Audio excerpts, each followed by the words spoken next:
Fala pessoal, tudo bem? Estamos de volta aqui no nosso canal Azevedo Lourenço e para quem ainda não me conhece, meu nome é Alessandro Bartolo, eu sou advogado responsável pelo conteúdo de direito criminal. Se você ainda não é inscrito em nosso canal, aproveite, toque aqui no sininho, inscreva-se, curta, compartilhe e comente o nosso canal.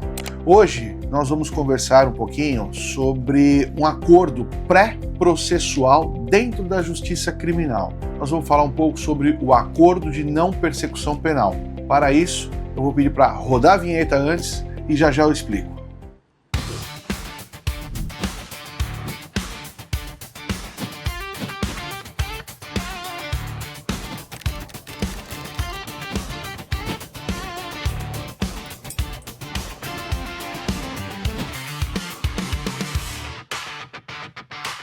Bom, vamos lá. O acordo de não persecução penal ele foi inserido na nossa legislação em 2019 com a Lei 13.964. Ele inseriu o artigo 28A no Código de Processo Penal. Esse novo instrumento, esse novo instituto, ele marca ali uma revolução dentro do nosso ordenamento jurídico, na área penal. Por quê? Porque na época, até 2019, existia ali a obrigatoriedade da ação penal para os crimes. Com a chegada desse instituto, numa fase anterior à ação judicial, você consegue ali fazer um acordo que deve obedecer sim alguns requisitos, não são para todos os crimes, muito pelo contrário, é um acordo, mas é um acordo que ele é restrito a alguns tipos de crimes para alguns tipos de pessoas, para alguns tipos de investigados, tá? Não é uma coisa que vai ser aplicada para todo e qualquer tipo de investigado ou para todo e qualquer tipo de crime.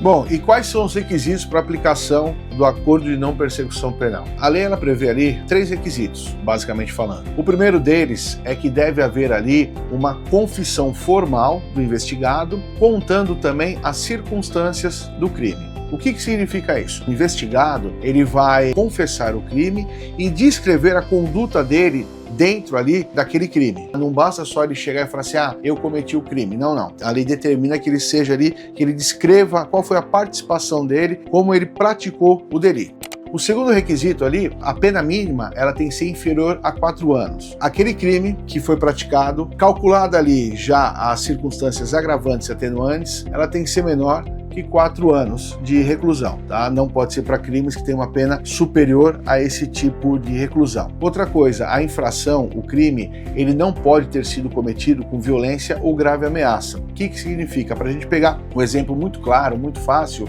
o crime de roubo ou o crime de sequestro. Esses 2 crimes, eles têm ali a violência física, também a violência psicológica. Então, para esse tipo de crime, a título de exemplo, não serve a aplicação do acordo de não persecução penal.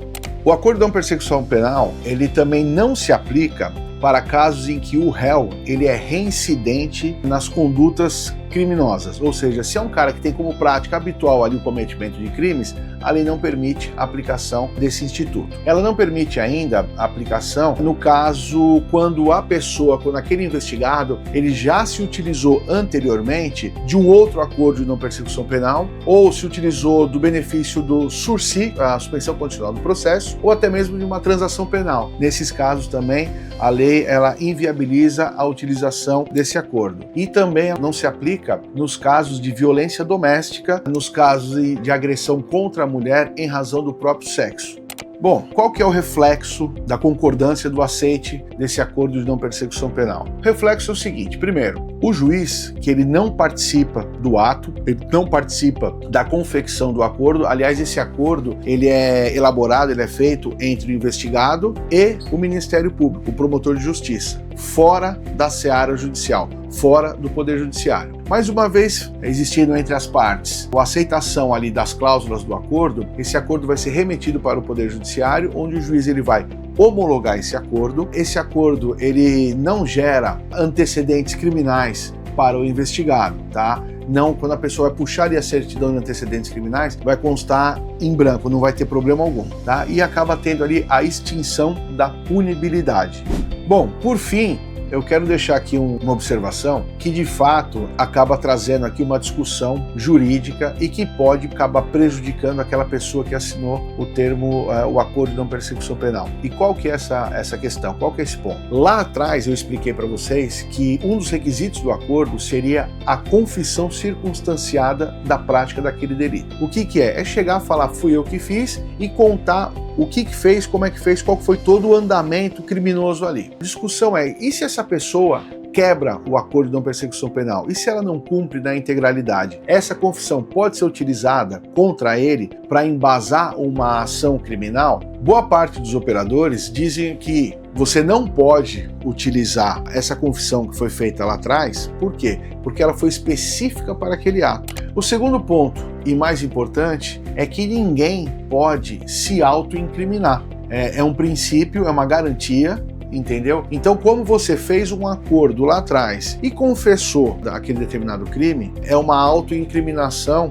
você utilizar essa confissão para embasar uma ação penal. Então, a discussão que existe hoje é essa. Tem um cenário dividido dentro do Poder Judiciário. Existem ali juízes, promotores que pensam, que entendem que sim, deve ser utilizada, e tem uma pequena minoria ali de juízes e promotores e uma grande maioria de advogados que falam que não deve ser utilizada em função desse próprio princípio de você não poder se auto-incriminar.